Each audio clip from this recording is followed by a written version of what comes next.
Hey guys, it's Loin Fanboy 40 here, and welcome to my revisit of this movie. So, if a lot of you saw my two-part review of this movie about 3 months ago, and you probably heard that I didn't like it, and I said that there's gonna be a Equestria Girls 5. Well, after seeing info and seeing people who actually think that this is better than Equestria Girls and Friendship Games, I decided to make a revisit. I'm not gonna talk about the story or most of the songs, well, except for two.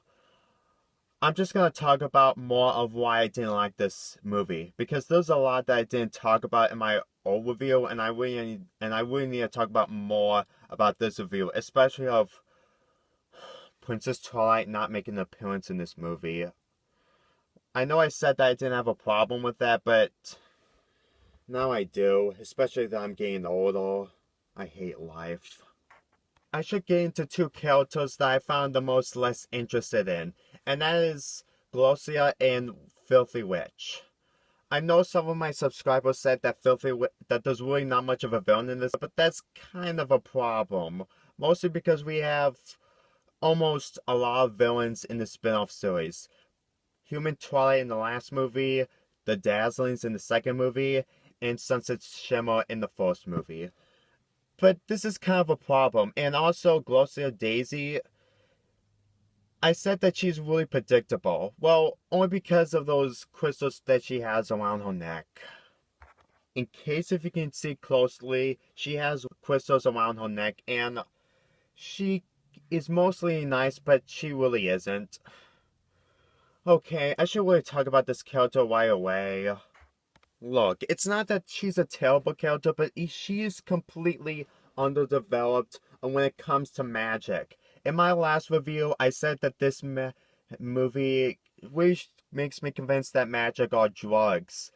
In the second movie, the Dazzlings never did any magic because there was silence. But Sunset Shimmer and Human Twilight kept using magic a lot, and which is really causing a lot of chaos. And now in this movie, Daisy is completely upset with magic a lot. This is why I don't like her Everfree form or any of that. I know people kind of like her backstory and stuff, but it just really doesn't work if that this happened for a third time. Especially that Moses contains of the main seven trying to figure out why there's magic in Everfree in the first place. And I just can't take this movie seriously of why people really like this. I mean, I can understand with the songs and other stuff, but for this, it just really doesn't work. And, but there is one thing I can say good about Glossio, and that would be the ending of this movie of her mistakes. But that is still predictable. Like, Sunset Shimmer realized her mistakes, and Human Twilight, I'm trying to give this character some credit, but I just can't. It's just really hard to take this seriously. This is why I can understand why people really didn't like Equestria Girls, because of stuff like this. And this is why I don't like movies trying to take ideas from the other movies, but with different characters into them. This is why I think Glossia Daisy is so predictable. There is nothing bad about her, but she is so predictable that I just cannot and pretty much cannot side with her. The only thing that I kind of side with her is the ending, but it's predictable. Oh my god. I know this revision isn't helping you guys, but I'm sorry. I'm trying to find some positive things I can find in this movie. I'm really trying. Oh my god. Oh man. I'm sorry for the pauses and stuff, but this is way too hard for me to like this movie. It really does. I mean, I enjoy it, but I'm trying to like it and go deep into it to believe that this is almost as better than Rainbow Rocks.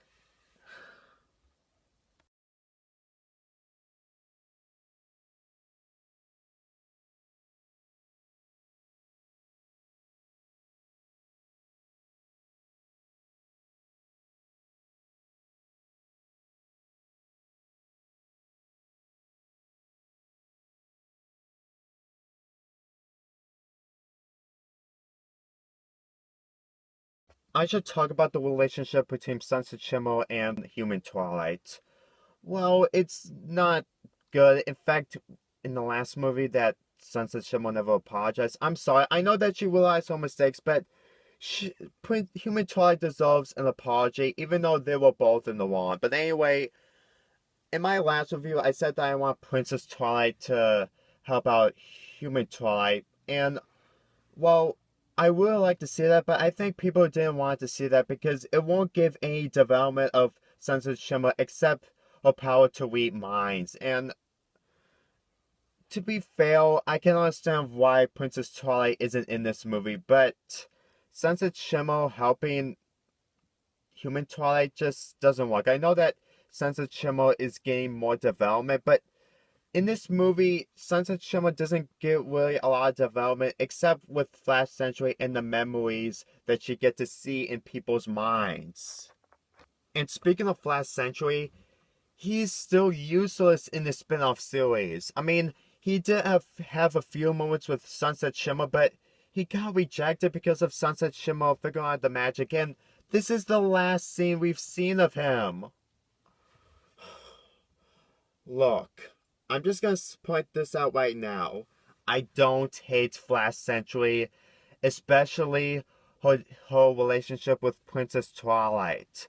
But the problem is that just because he got backlash doesn't mean he deserves this downfall. I mean, in this movie, he actually has development with Sunset Shimmer. Oh my... I mean, the fact that some of the people who hate Flash Century doesn't mean that he doesn't get downgraded a lot. I mean, I can understand the romantic stuff in these movies are bad, but seriously, Flash Century doesn't deserve this much backlash. He's less worse than the Anakin and Padme love in the Star Wars prequels. I just don't find him anything bad. I know that he's completely generic in the stereotype, but still, it just doesn't work. I know I didn't talk about a lot in this movie, and I'm trying my best to give this movie some credit, but the execution is just too hard to take it seriously. I know that people who love this movie don't take it seriously, but for me, it really does. And now I should really talk about Princess and Human Twilight, blah blah blah. I keep talking about this about half a year ago. In case if any of you guys know, the main reason, the only thing I was really wanting to look forward in Legend of Everfree is seeing Princess Twilight and Human Twilight reenact because of the ending of Friendship Games. Look, I can understand that this movie is taking place to a different location, and I can understand that Princess Twilight had no reason to be in Legend of Everfree, but she really hasn't made any appearances at all ever since after Rainbow Rocks, and didn't have any friendship developments with Sunset Shimmer at all. It just really doesn't work for me that she just completely misses an episode and she was barely talked about. It's actually kind of sad, and the sad thing about this whole thing is that Princess Twilight is completely useless in this spin-off series.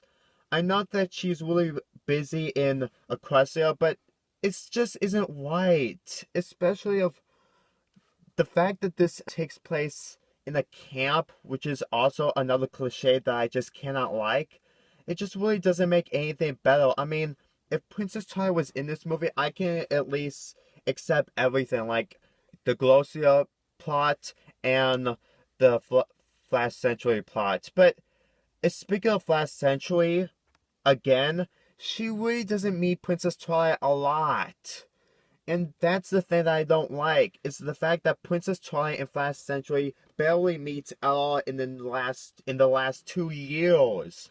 I know that the movie spin-off series of Equestria Girls only comes once a year, and we only get an hour and 10 minutes of it, but still. And also, the part that Twilight made in Rainbow Rocks makes it completely useless because it was only used twice. The first part was really important because she was mostly in Rainbow Rocks, but in the next movie, she only appears at the very end of the episode. Man, I honestly feel bad for Princess Twilight in this movie, even though she isn't part of it. It's just really sad.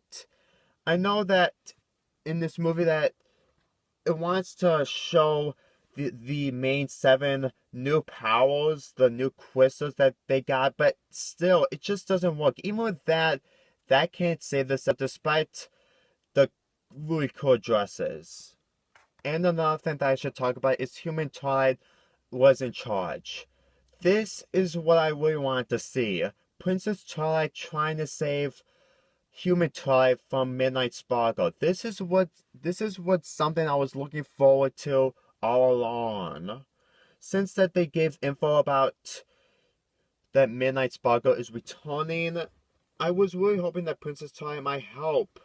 And even though that Sunset Shimmer helped Princess Twilight, which is okay, but it just doesn't work, especially that blah blah blah, Sunset Shimmer never apologized, blah blah blah, I'm sorry. It still just doesn't work.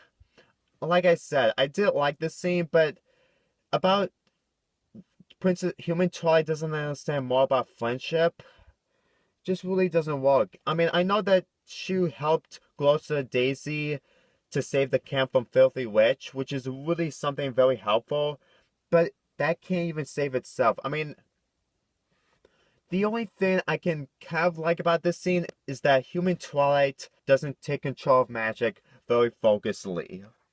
In this scene, she only got help from her friends, and that's it. That's literally all there is. And that's pretty much...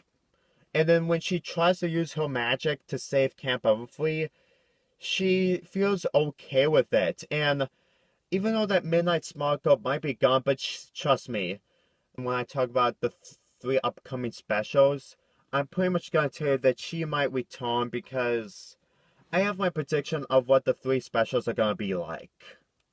And when Sunset said that the jewels is what they'll belong to all along, well, I kind of agree with her, but for the same time, no. I'm really sorry. I'm trying to get into this movie a lot. I'm just having a hard time loving it. I know that Sunset Shimmer is accustomed to Canterlot's High, but she only left Equestria because she wants to do her own goals. And I know some people are gonna say that she wants to be alone and be independent and want to stay at Canterlot's High, but what she really belongs is in Equestria. And when I get to the specials, I'll talk about more about Sunset Shimmer. But for this, it just really doesn't work for me. I mean, I don't find all the Equestria goals, I don't find the main seven super abilities really that interesting. In fact, it's so predictable. I know some people don't have a problem with this. Either they just don't watch other movies, or they do and they're okay with it, but I just don't like it. And now, I should really talk about the ending of this movie.